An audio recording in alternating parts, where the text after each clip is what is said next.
Olá, meus amigos. É uma grande satisfação, um grande prazer reencontrá-los. E voltamos hoje para falar a respeito de um tema bastante pertinente, bastante interessante, bastante cobrado em todas as esferas de discussão jurídica. Tão cobrado a ponto de se discutir inicialmente qual seria definitivamente o local adequado para se tratar da questão, se nas aulas pertinentes ao direito penal, o direito material, ou se nas aulas de processo penal, do direito processual.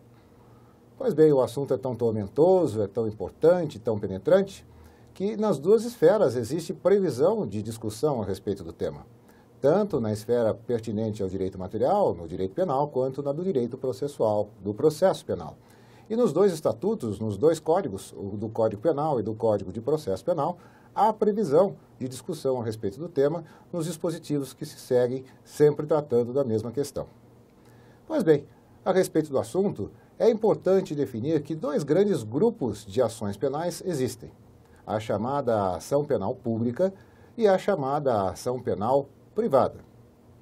Por ser o direito penal e o processo penal ramo do direito eminentemente públicos, naturalmente se verifica que a incidência maior de casos está vinculada às ações penais públicas, tendo como gênero principal e razão habitual que seja a ação penal pública e incondicionada, ou seja, sem que haja a dependência da manifestação da vontade de quem quer que seja, para que se veja, então, intentada a providência nas esferas processuais e penais.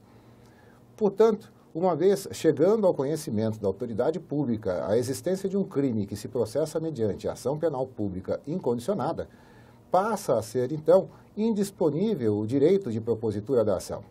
Presentes os elementos de convicção, deve o titular da ação penal propô-la, sem que haja absolutamente nenhuma vinculação à opinião e à vontade da própria vítima.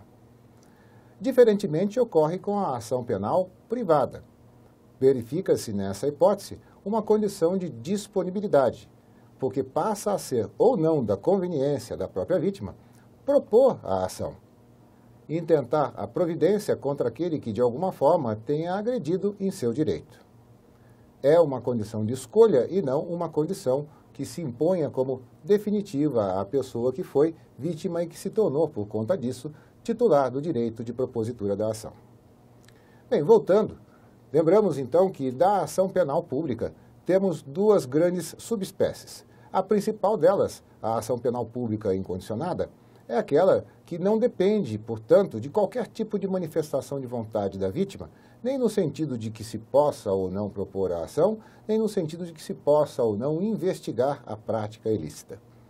Lembrando sempre, a ação penal é uma providência judicial.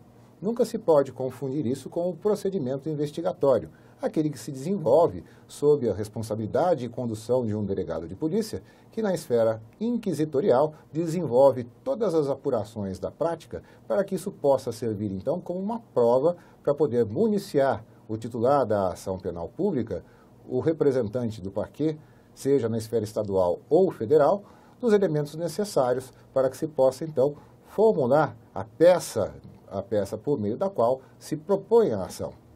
Essa peça se chama denúncia. É uma peça formal, elaborada, subscrita por um profissional vinculado ao Ministério Público. E ele, então, junta nesse documento todos os elementos necessários do fato e aponta quais sejam, eventualmente, os dispositivos da lei que possam sustentar a propositura da ação. Essa peça é, então, encaminhada ao Poder Judiciário e, por dependência, distribuída ao juiz competente para a apreciação daquela matéria. A ação penal, ao contrário do que acontece com a ação civil, com a ação trabalhista, enfim, a ação que se possa propor em qualquer outro ramo do direito, não se inicia com a mera protocolização dessa peça vestibular. É preciso que, de fato, de maneira formal, o juiz despache recebendo essa peça acusatória, essa peça vestibular. Só então, depois desse ato formal, depois do recebimento dessa peça acusatória, é que se dá, então, início à ação penal, que até então não havia começado. Outra forma de ação penal existente é a chamada ação penal pública, essa condicionada à representação da vítima. Todas as vezes que nos depararmos com casos que se resolvam dessa maneira, haverá a necessidade de que a vítima, formalmente, manifeste o seu interesse de ver processado o agente que contra si praticou qualquer tipo de ato criminoso. Vejam, ela não assume a titularidade da ação. Continua o representante do Ministério Público a ser o titular da ação. É ele quem proporá a medida. Entretanto, ficará vinculado à manifestação do interesse da vítima, que deve dispor a respeito dessa situação no que diz respeito à conveniência ou não de ver processado aquele que de alguma forma tenha praticado algo contra si. Percebam, isso já é uma exceção à regra. Já dissemos, a regra é que seja a ação penal pública e incondicionada a qualquer tipo de providência. Mas é importante também perceber que, uma vez proposta a ação penal pública, seja ela condicionada ou incondicionada, não compete mais à vítima ou a quem quer que seja desistir da ação. Uma vez proposta, deve seguir o seu fluxo natural. Podendo até, se for o caso, mais adiante, o representante do Ministério Público titular da acusação opinar pela absolvição da pessoa contra quem propôs a ação, mas nunca dela desistir. Já no outro grupo, o da ação penal privada, temos outras características. Agora, o assunto é tão relevante e exclusivamente do interesse da vítima que não se dá mais ao poder público o direito de dispor da ação, de propor a ação, de tomar a providência. A titularidade se desvia. Não é mais o representante do Ministério Público o titular da acusação. Agora, a vítima, por sua expensa, por sua vontade, por sua escolha, indicará quem será o seu representante legal, o seu advogado, para que possa, então, tomar a providência de propor contra aquele que, eventualmente, tenha, de alguma forma, cometido um delito que tenha agredido a seus direitos, possa ser, então, julgado e condenado mais adiante. Vejam, o advogado, nessa circunstância, dotado da capacidade postulatória e dos poderes de representação, descreverá com minúcias quais tenham sido as formas de agressão ao direito da vítima. Por exemplo, num crime contra a honra, se for essa a providência da propositura da ação penal privada, deverá o advogado contratado descrever, entre aspas, com destaque, negritando as palavras, sublinhando os termos ofensivos, indicar literalmente quais sejam eles. Independentemente de serem palavras de baixo calão, independentemente de se tratar de algum tipo de palavrão. Mesmo assim, ele deverá fazer isso e fazer com que essa peça faça parte, integre os autos. Só assim, então, terá o julgador a possibilidade de auferir se de fato os termos foram ofensivos e se de fato a ação praticada pelo agente constitui crime. Também é recomendável que o advogado colha, ao lado de sua assinatura, a assinatura de seu cliente, aquele que foi vítima da ação criminosa, para que então possa se assegurar que não é ele o autor daquela peça e o responsável pela colocação direta dos termos. Ele o faz representando os interesses de seu cliente. Dessa forma, estará preservado o advogado e estará também confirmada a versão que foi trazida a ele por seu constituinte. Muito bem, a ação penal privada tem dois grupos também que podem ser considerados. O principal deles é o da chamada ação penal privada exclusiva, aquela que determina a ação por expensa, por iniciativa, por manifestação da vontade da própria vítima. É ela quem dá andamento, e ninguém mais poderá fazer senão por sua vontade. De outro lado, existe um outro grupo bastante diminuto de ação penal privada. É a chamada ação penal privada subsidiária. Essa ação penal, em verdade, nasce como uma ação pública.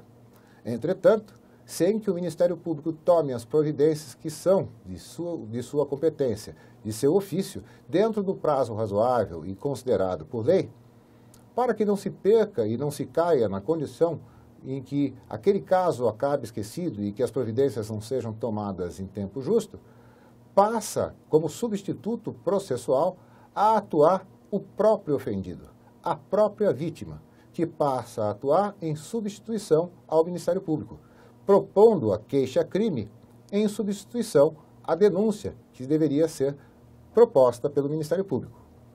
Dessa forma, de maneira subsidiária, assume o particular, por intermédio de seu advogado, a titularidade da ação. Espero que tenha ficado bem claro. Vejam, a peça por meio da qual se propõe a ação penal pública, seja ela condicionada ou incondicionada, chama-se denúncia. Aquela por meio da qual se propõe a ação penal privada, chama-se queixa-crime. Notem bem, dois aspectos a serem destacados. Eu não disse em momento nenhum que essas duas peças, a denúncia ou a queixa-crime, tenham o condão de iniciar a ação penal. Eu disse que se prestam à propositura da ação. Repetindo, a ação penal só se inicia com o ato formal do juiz de recebimento da peça acusatória. A denúncia, no caso da ação penal pública, ou a queixa-crime, no caso da ação penal privada. Muito bem. Outro aspecto importante a ser destacado, além dessa condição de aspecto básico para recebimento da peça acusatória, a queixa-crime e a denúncia, peças que são utilizadas para essa finalidade, não são atos que possam ser atribuídos àquele que leva a conhecimento da autoridade policial a ocorrência de um fato criminoso. Estamos acostumados a ouvir em noticiários, estamos acostumados a ver em programas de televisão, em noticiários da imprensa escrita e em outras ocasiões, em rodas de discussão, a utilização indevida desses dois termos. Fui ao delegado fazer uma denúncia. Existe até um órgão oficial que se chama Disque Denúncia. Fui até o delegado levar a queixa por conta de um mal que foi cometido contra a minha pessoa. Vejam, os dois termos estão mal empregados. Denúncia e queixa-crime são peças que servem para a propositura da ação. Quando se vai à presença da autoridade policial noticiar um fato criminoso, o termo adequado, o nome correto que se dá a esse tipo de providência é notícia criminis. Não é muito comum, não é muito usual percebermos a utilização desse termo.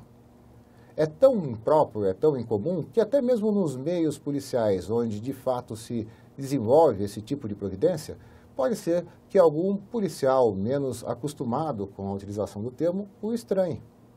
Mas, em verdade, essa é a forma correta de se dirigir à autoridade para levar a eles o conhecimento de um fato que tenha sido praticado e que possa, de fato, caracterizar um crime. Vejam, também é importante, talvez isso nos traga aqui numa outra oportunidade, que se faça a comunicação desse fato sem se assumir a obrigação de comprovar o que está sendo alegado. É preciso que se tenha cautela, é preciso que se leve ao conhecimento exclusivamente o fato e não a convicção, a certeza, a indicação de que um crime foi praticado. Compete ao poder público, mais tarde, verificar se isso de fato aconteceu e, se de fato aconteceu, tomar as providências necessárias para que o autor seja punido, o autor do fato criminoso seja de fato condenado pela prática ilícita por ele cometida. Muito bem, nós estamos aqui conversando já há algum tempo e como não é nossa característica, como não é de nosso hábito trazer para vocês uma teoria infinada a respeito de um assunto, resolvi destacar aqui uma questão que foi apresentada num dos concursos de ordem que já passaram há algum tempo e que considerei bastante interessante e é um assunto bastante pertinente e bastante vinculado a essa questão de hoje, mostrando variações a respeito da ação penal e também demonstrando que em outros dispositivos de lei, fora mesmo do Código Penal e do Código de Processo Penal, o tema volta a ser debatido, como, por exemplo, na Lei 9.099 de 95, aquela que serviu para a criação dos juizados especiais civis e criminais. De uma forma até bastante interessante, em determinada passagem, o que não havia sido expressamente previsto na lei penal e na lei processual foi ajustado nesse dispositivo da lei especial. Vamos à questão. Vejam lá. Tendo como base o Instituto da Ação Penal, assinale a afirmativa correta. Temos 4 opções, como de praxe, costuma ser apresentado nesses exames, nesses concursos dessa natureza. A alternativa A fala, na ação penal privada, vigora o princípio da oportunidade ou conveniência.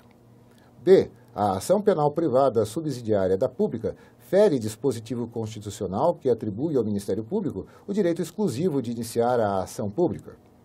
C. Como o Código Penal é silente no tocante à natureza da ação penal no crime de lesão corporal culposa, verifica-se que a referida infração será de ação penal pública e incondicionada. E D. A legitimidade para ajuizamento da queixa-crime na ação penal exclusivamente privada ou propriamente dita é unicamente do ofendido. Senhores, vamos lá. Vamos à análise de cada um dos dispositivos. Eu já adianto, a alternativa correta aqui é a alternativa A. Nós voltaremos e examinaremos com detalhes essa alternativa. Mas vamos falar um pouquinho a respeito de cada uma das opções, considerando aqui especificamente o que está equivocado nas alternativas de B a C. Volto com ela à tela. Vejam lá. Na B, que fala a respeito da ação penal privada subsidiária da pública, ferir dispositivo constitucional que atribui ao Ministério Público o direito exclusivo de iniciar a ação penal pública, temos algo bastante interessante a ser observado. Em momento algum, se tirou do Ministério Público a competência e a titularidade da propositura da ação penal. O fato é que, dentro do prazo que foi a ele conferido para que tomasse a providência, o Ministério Público quedou-se inerte, não tomou a providência. E para que a medida não fosse, de qualquer forma, considerada inócua no futuro por conta da perda do prazo justo para a propositura da ação e da adoção das providências necessárias, é que se permite ao particular interessado na solução do problema que assuma como substituto processual, às vezes de titular da acusação. Entretanto, a qualquer momento poderá o representante do Ministério Público aditar a queixa-crime que foi apresentada, acrescentando aquilo que entender necessário como elemento para a acusação. Poderá, se assim preferir, rejeitar parte do que foi apresentado. E ainda poderá, se quiser, a qualquer tempo, retomar a titularidade da ação, excluindo, portanto, da competência do advogado constituído pelo ofendido o poder de seguir na titularidade da ação. Portanto, não há aviltamento algum ao que se prevê na Constituição como sendo de competência do Ministério Público, que poderá, a qualquer tempo, exercer o seu papel. Na alternativa C, temos lá a informação de que o Código Penal é silente no tocante à natureza da ação penal no crime de lesão corporal culposa e que verifica-se que a referida infração será de ação penal pública incondicionada, por ser essa a ação comum, pertinente, regular, quando não houver nenhum tipo de indicação.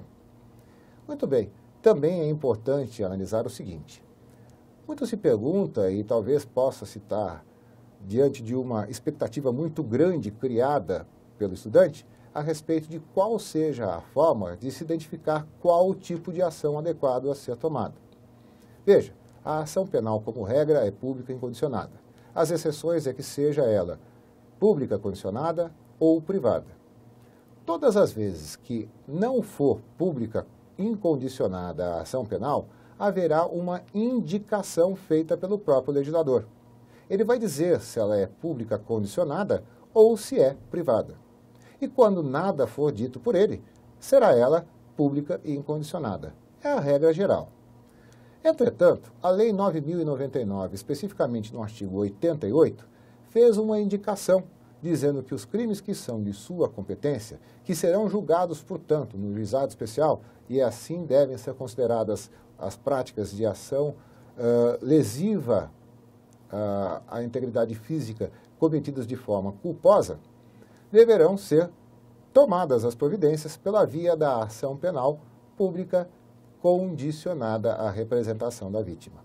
Portanto, o titular é o Ministério Público, mas só poderá agir depois dessa manifestação de vontade da vítima, que deverá ser feita no prazo improrrogável de 6 meses, contados da data em que a vítima souber quem é o autor do fato criminoso, ou então, no caso da ação penal privada subsidiária, a partir do momento em que se encerrar o prazo para que o Ministério Público tome a providência. Esse prazo de 6 meses é chamado de prazo decadencial.